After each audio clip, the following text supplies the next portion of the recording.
Good morning everyone. कैसे आप लोग? बढ़िया सब लोग? चलिए, पढ़ाई हो रही है अच्छे से सबकी? अभी तक हम लोग जो सेट लगाए हैं उसका रिवीजन हुआ? कितने ऐसे लोग हैं जो रिवीजन नहीं किए हैं? कोई है ऐसा जो रिवीजन नहीं किया? सभी लोग किए हैं? ठीक, वेरी गुड, बहुत बढ़िया। तो हम लोग लेखपाल सीरीज का अगला सेट देखेंगे। जो भी सेट है आप लोग देख लीजिएगा, ठीक है?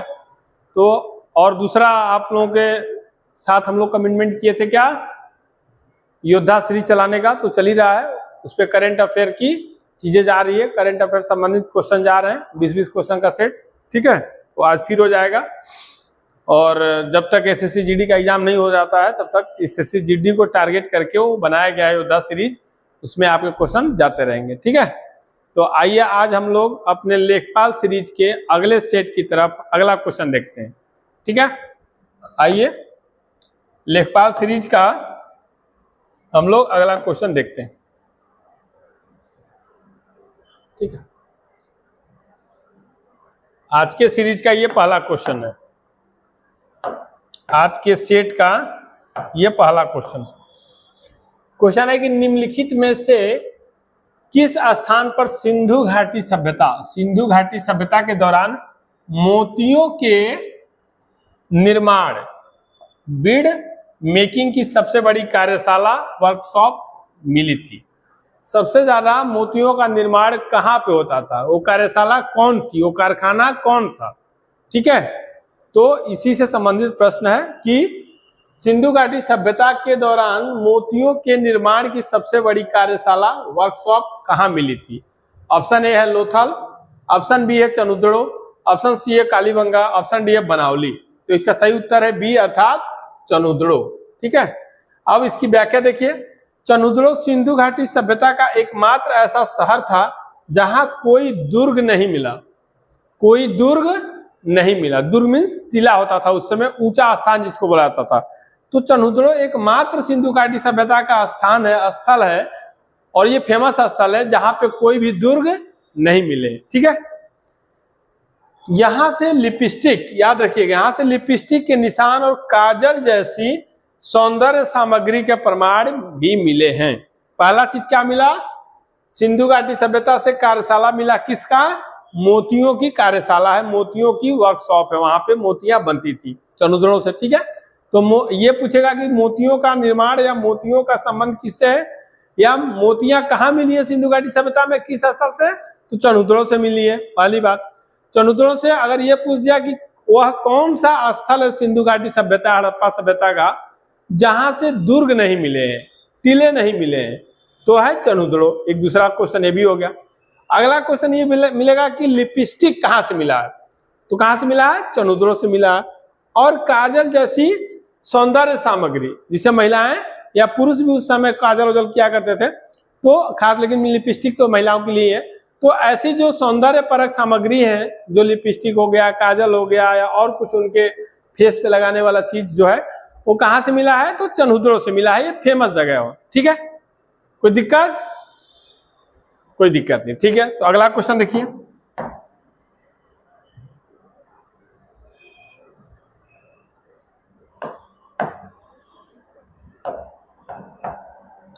अगला क्वेश्चन है कि किस शासक ने कृषि के विकास के लिए एक अलग विभाग दीवान ए अमीर कोही की स्थापना की थी? वह कौन सा शासक था? मेडुअल से है ये, दिल्ली सल्तनत से।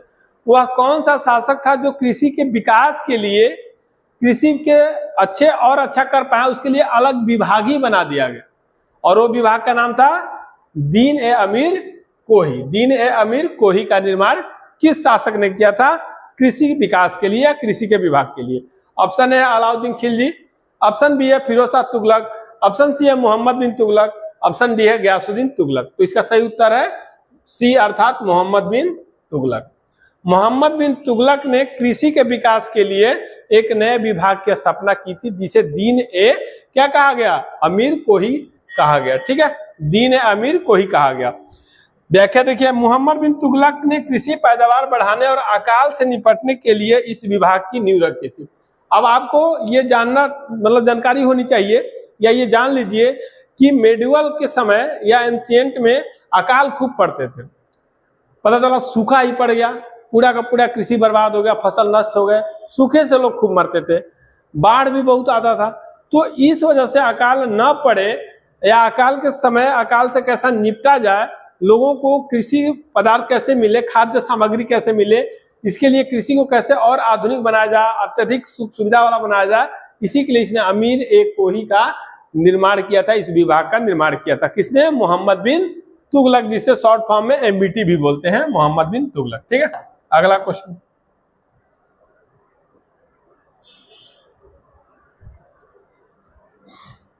अगला क्वेश्चन देखिए, अगला क्वेश्चन है कि क्षेत्रफल की दृष्टि से भारत का सबसे छोटा राज्य कौन सा? अभी तक हम लोग बड़ा देख रहे थे, बड़ा पढ़े, तो क्षेत्रफल की दृष्टि से भारत का सबसे छोटा राज्य, स्मॉलेस्ट कौन सा स्टेट कौन सा है? ऑप्शन है सिक्किम, ऑप्शन बी है गोवा, ऑप्शन सी है त्रिपुरा और डी है नागालैंड। तो इसका सही उत्तर है बी अर्थात गोवा। गोवा भारत का क्षेत्रफल के हिसाब से सबसे छोटा राज्य है, सबसे स्मॉल स्टेट है। स्पष्टीकरण देखिए, गोवा भारत का सबसे छोटा राज्य है जो अपने सुंदर समुद्र तटों, इसके समुद्र तट कैसे हैं? बहुत ही सुंदर है, अर्थात बीचेज के लिए बीच बहुत है। लोग गोवा घूमने जाते हैं ना, आप लोग भी जाइएगा, अभी नहीं, जब सिलेक्शन हो जाइएगा तब, सिलेक्शन हो जाएगा तब जाइएगा, अभी तो नहीं, क्योंकि अभी बहुत महंगा भी रहता हो और अभी क्या ही घूमना, घूमना तब मजा आता है घूमने में जब पॉकेट में क्या हो, मनी हो।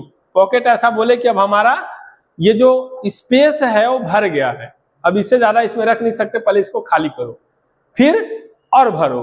तो पहले स्पेस खाली करो, लेकिन स्पेस खाली तब होगा जब भरा रहेगा, जब पहले से ही खाली है तो क्या ही भरा, क्या ही खाली करना उसको। तो इसलिए जब सिलेक्शन हो जाएगा, आपको खूब तनख्वाह मिलेगा, ठीक ठाक मंथली तनख्वाह मिलेगा, दवा के पैसा मिलेगा, घर मोहल्ले और समाज में प्रतिष्ठा रहेगी, तो फिर आप चाहे जो करें, फिर गोवा घूमे, थाईलैंड घूमे, म्यांमार घूमे, कहीं भी घूमे, फिर मजा आएगा। तो पॉकेट भरी रहेगी तभी आपको घूमने में भी मजा आएगा, वरना क्या करना पड़ेगा, कभी कुछ दोस्तों से, कभी उस दोस्तों से, कभी उस दोस्तों से, थोड़ा थोड़ा 1000-2000 करके जाएंगे गोवा घूमने। टेंशन ये रहेगा कि गोवा आने के बाद क्या करना, दोस्तों का पैसा वापस करना है। जब दोस्तों का पैसा वापस करने वाला दिमाग में कीड़ा चलते रहेगा, तो वहां वाला जो कीड़ा वो मजा नहीं आएगा देखने में। तो गोवा घूमने जाना जरूर, तब जाना जब आपका सिलेक्शन हो जाए, ठीक है। तो इसीलिए क्योंकि वहां बीचेज बहुत अच्छे, सुंदर सुंदर, वहां समुद्र तट बहुत अच्छे के लिए प्रसिद्ध है। यह 1961 तक पुर्तगाली शासन के अधीन था। ये भी अच्छा क्वेश्चन है। 1961 में जाके गोवा भारत के राज्य के रूप में बना, अर्थात स्वतंत्रता पाई इसने। उसके पहले क्या था, ये पुर्तगाली शासन के अधीन था। अब जानते ही, बताया भी आपको हिस्ट्री में कि भारत पे शासन किसी और का था, अंग्रेजों का था। उसमें कुछ एरिया पे पुर्तगाल भी थे विदेशी, उन पे भी शासन, उनका भी शासन था। उसी में एक एरिया है गोवा वाला, जिसमें पुर्तगालियों का शासन था। इस शासन, इस अधीनता को खत्म करने के लिए ऑपरेशन चलाया गया था, जिसे ऑपरेशन विजय के माध्यम से भारत में शामिल किया गया। गोवा को अपने में मिलाने के लिए, गोवा को स्वतंत्रता प्रदान करने के लिए, गोवा को पुर्तगालियों से छीनने के लिए, पुर्तगालियों से आजाद कराने के लिए ऑपरेशन विजय चलाया गया था। तब जाके गोवा भारत का अंग बना। कब बना? 1961 में, ठीक है। आइए अगला क्वेश्चन देखते हैं।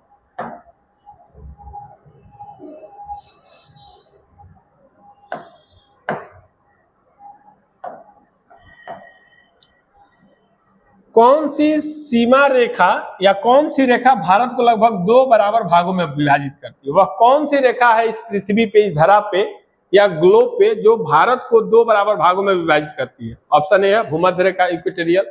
ऑप्शन बी है मकर रेखा, tropic of Capricorn. Option C है कर्क रेखा, ट्रॉपिक ऑफ कैंसर।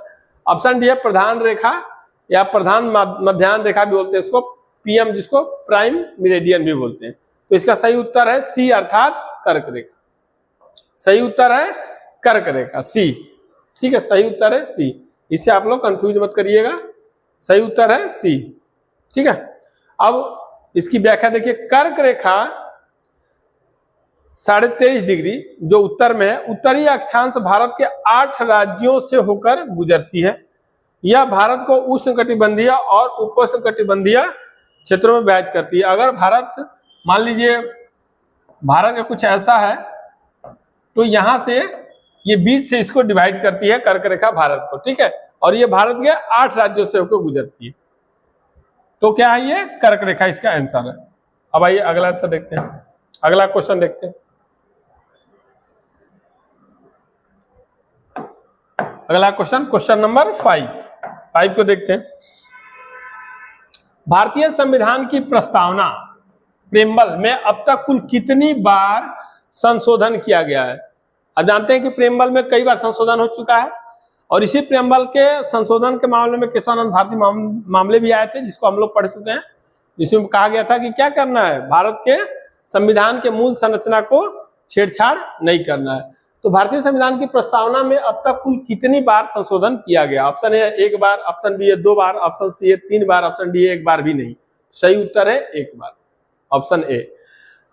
स्पष्टीकरण देखिए, व्याख्या देखिए। प्रस्तावना में अब तक केवल 42वें संविधान संशोधन 1976 के माध्यम से बदलाव किया गया। इस संशोधन के द्वारा संविधान में 3 नए शब्द जोड़े गए थे। कौन कौन से? समाजवादी, सोशलिस्ट, धर्मनिरपेक्ष, सेकुलर और अखंडता, इंटीग्रेटिव। ठीक है, ये 3 शब्द जोड़े गए थे। अच्छा क्वेश्चन है, इसमें कई क्वेश्चन है। पहली बात तो यही है कि संविधान में जो प्रस्तावना है, उस प्रस्तावना में सिर्फ 1 बार संशोधन किया गया। कब किया गया? 42वें संशोधन के द्वारा 1976 में। इसके द्वारा 3 शब्द जोड़े गए प्रस्तावना में। कौन कौन से? समाजवाद, धर्मनिरपेक्ष और अखंडता। ठीक है, अगला क्वेश्चन।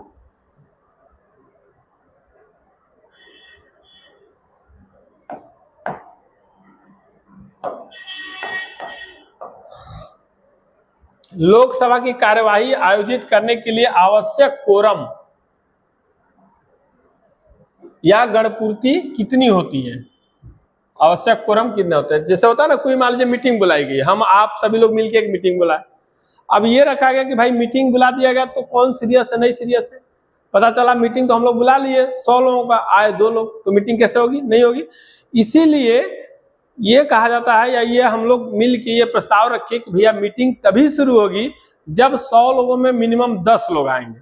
ठीक है, मतलब एक एग्जाम्पल है, हो सकता है आप 20% रख दीजिए, हो सकता है 25% रख दीजिए, मतलब मिनिमम इतने आने ही आने चाहिए। अगर इससे कम आएंगे, 10 से कम आएंगे, तो मीटिंग हम लोग शुरू नहीं करेंगे या मीटिंग रद्द कर दी जाएगी। क्योंकि उस मीटिंग का मीनिंग भी कुछ होना चाहिए ना, उसका मायने भी आना चाहिए। पता चला 90 लोग गायब हो गए, बाद में आए बोले हम इस मीटिंग को नहीं मानते हैं, फिर फायदा क्या मीटिंग करने का? समय भी बर्बाद, पैसा भी बर्बाद। तो इसीलिए एक मिनिमम सदस्य के लिए रखा जाता है कि इतने लोग रहेंगे या इतना कोरम होगा, तभी ये मीटिंग या फिर ये सदस्यता होगी। तो वही एक क्वेश्चन है कि लोकसभा की कार्यवाही आयोजित, जब लोकसभा कार्यवाही शुरू होगी, तो उस कार्यवाही को आवश्यक करने के लिए कितने कोरम होने चाहिए, कितने आवश्यक लोग होने चाहिए? ऑप्शन, कुल सदस्यों का 1/5 भाग, कुल सदस्यों का 1/8 भाग, कुल सदस्यों का 1/10 भाग, कुल सदस्यों का 1/12 भाग। तो सही उत्तर है कुल सदस्यों का 1/10 भाग होना चाहिए। अब व्याख्या देखिए, कोरम सदस्यों की वह न्यूनतम संख्या, बोला ना, वो मिनिमम सदस्यता है, मिनिमम रहना चाहिए जिनकी उपस्थिति में सदन की कार्यवाही कानूनी रूप से मान्य होती है। वर्तमान में लोकसभा के लिए यह 55 है सदस्य। यदि इतने सदस्य उपस्थित नहीं है तो अध्यक्ष की सदन की बैठक स्थगित करनी पड़ती है। ठीक है, यदि 55 सदस्य नहीं आ पाए तो क्या करना पड़ेगा? लोकसभा की कार्यवाही स्थगित कर दी जाएगी और सुचारू रूप से आगे नहीं बढ़ेगी या चालू नहीं होगी। क्यों? क्योंकि ये माना जाएगा कि सदस्यगण इसको लेके सीरियस नहीं है, इस बैठक को लेके सीरियस नहीं। अगला क्वेश्चन देखिए,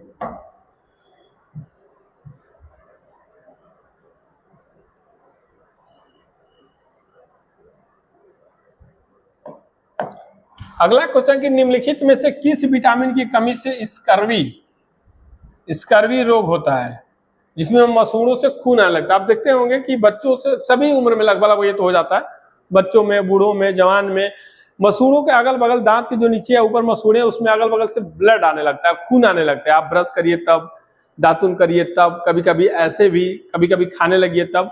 तो ये माना जाता है कि ये किसी विटामिन की कमी से होता है। वो विटामिन कौन सा है? विटामिन स्कर्वी रोग किस विटामिन कमी से? तो ऑप्शन है विटामिन ए, ऑप्शन बी है vitamin B12, option C vitamin C और ऑप्शन डी है विटामिन के। तो इसका सही उत्तर है सी, अर्थात विटामिन सी। मतलब जो स्कर्वी रोग होता है, जो ब्लड आता है, वो विटामिन सी की कमी से आता है। अब व्याख्या देखिए, विटामिन सी स्कर्विक एसिड शरीर में ऊतकों की मरम्मत और कोलेजन बनाने के लिए आवश्यक है। इसकी कमी से शरीर की रोग प्रतिरोधक क्षमता कम हो जाती है और घाव भरने में समय लगता है। खट्टे फल जैसे आंवला, नींबू, संतरा इसके सबसे अच्छे उदाहरण है। ठीक, स्कर्वी रोग किससे होता है? विटामिन सी की कमी के कारण। विटामिन सी कमी हो जाएगी तो आपकी त्वचा फटने लगेगी, खुरदुरा हो जाएगा, ब्लड आने शुरू हो जाएंगे दांतों मसूड़ों से। ठीक है, और क्या हो जाएगा? आपके रोग प्रतिरोधक क्षमता कम हो जाएगी, बार बार आप बीमार होने लगेंगे। ठीक है, तो ये किसमें पाया जाता है? सबसे ज्यादा आंवला में, फिर नींबू में, संतरा में, ये सब में ये चीजें पाई जाती है। ठीक है, अब आइए अगला क्वेश्चन देखते हैं।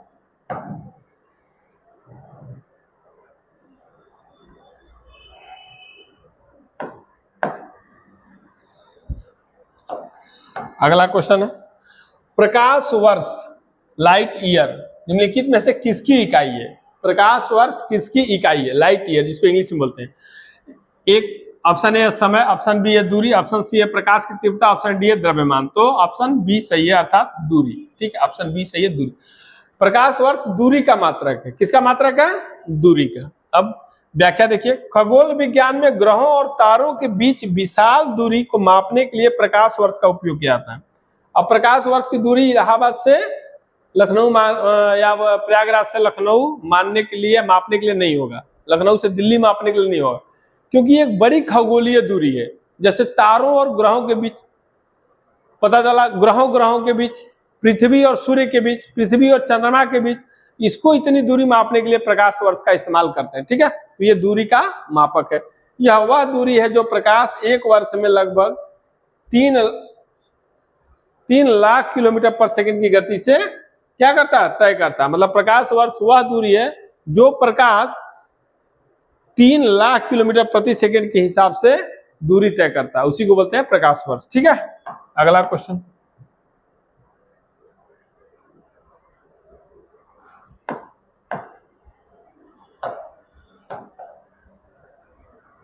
हाल ही में विश्व जल दिवस 2026 के अवसर पर किस देश ने दुनिया का सबसे बड़ा सौर ऊर्जा संचालित जल विलवीकरण सोलर पावर्ड डीसैलिनेशन संयंत्र शुरू किया है? डीसैलिनेशन संयंत्र शुरू किया है। हाल ही में जल दिवस 2026 के अवसर पर किस देश ने दुनिया का सबसे बड़ा सौर ऊर्जा संचालित जल विलवणीकरण संयंत्र शुरू किया है? ऑप्शन ए संयुक्त अरब अमीरात यूएई, ऑप्शन बी है सऊदी अरब, ऑप्शन सी है भारत और ऑप्शन डी है ऑस्ट्रेलिया। तो बी सही है, अर्थात सऊदी अरब सही है। व्याख्या देखिए, सऊदी अरब ने अपनी जल सुरक्षा को मजबूत करने के लिए पूरी तरह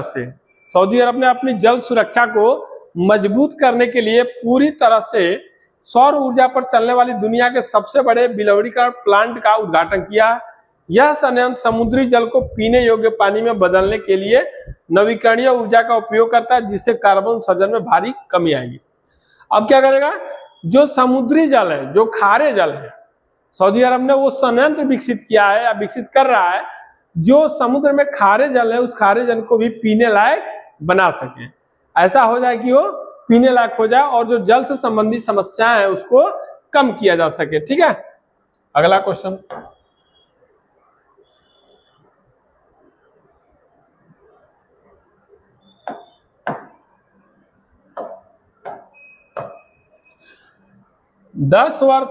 अगला क्वेश्चन है कि वर्ष 2026 में आयोजित होने वाले 23वें फीफा विश्व पुरुष कप की मेजबानी संयुक्त रूप से किन देशों द्वारा की जाएगी? जो अभी 23वें फीफा पुरुष विश्व कप होगा उसकी मेजबानी कौन कौन देश करेंगे? संयुक्त रूप से किसके किसके सहयोग से वो संचालित होगा, वो आयोजित किया जाएगा? तो ऑप्शन है भारत, श्रीलंका और बांग्लादेश, ऑप्शन बी है कनाडा, मैक्सिको और संयुक्त राज्य अमेरिका, ऑप्शन सी है फ्रांस, जर्मनी और इटली, ऑप्शन डी है ब्राजील, अर्जेंटीना और चिली। तो ऑप्शन बी सही है, अर्थात संयुक्त रूप से मतलब कनाडा इसमें रहेंगे, मैक्सिको और संयुक्त राज्य अमेरिका मिलके फीफा पुरुष विश्व कप 2026 का 23वें का क्या करेंगे? ये लोग आयोजन करेंगे। मतलब 2026 में जो फीफा विश्व कप पुरुष वाला होगा उसका आयोजन कहाँ कहाँ होगा? कनाडा, मैक्सिको और संयुक्त राज्य अमेरिका में। व्याख्या देखिए, 2026 का फीफा विश्व कप इतिहास में पहली बार 3 देशों द्वारा संयुक्त रूप से आयोजित किया जाएगा। इसमें टीमों की संख्या भी बराबर 48 कर दी गई है। अब टीम कितने हो गए? इसमें 48 हो गए हैं। यह उत्तरी अमेरिका महाद्वीप में फुटबॉल को बढ़ावा देने के लिए एक बड़ा कदम माना जा रहा है। अभी तक देखिए, ज्यादातर आप देखेंगे अमेरिका जो है, खासतौर पर उत्तरी अमेरिका खेलों से दूर रहा है। मतलब जो टाइम ड्यूरेशन वाले खेल हैं, जैसे जो 1.5 घंटा 2 घंटा 4 घंटा 4 दिन 10 दिन, जैसे क्रिकेट वहां नहीं होता, अब धीरे धीरे रुचि नहीं लगे। फुटबॉल वहां नहीं होता, हॉकी वहां नहीं होता, ठीक है। तो इस तरह के खेल वहां कम खेले, या तो नहीं होता या कम खेले जाते हैं। लेकिन अब चूंकि दुनिया बदल रही है, ग्लोबलाइजेशन के दौर में उसे भी इस चीज की आवश्यकता महसूस हो रही है, नीड महसूस हो रही है। इसीलिए अमेरिका ये अब डिसाइड किया है कि हम भी इन खेलों के प्रति रुझान दिखाएंगे और खेलेंगे। इसी क्रम में उसने इस बार अपने यहाँ भी मेजबानी ली है फीफा विश्व कप, पुरुष विश्व कप का, ठीक है। अब इसीलिए वहां पे टीमों की संख्या भी बढ़ाकर 48 अब कर दी गई पूरे विश्व में, और ये अब अमेरिका भी ऐसे खेलों में रुचि लेने लगा है, ठीक है। तो हम लोग आज भी अपने 10 क्वेश्चन देख लिए हैं। अब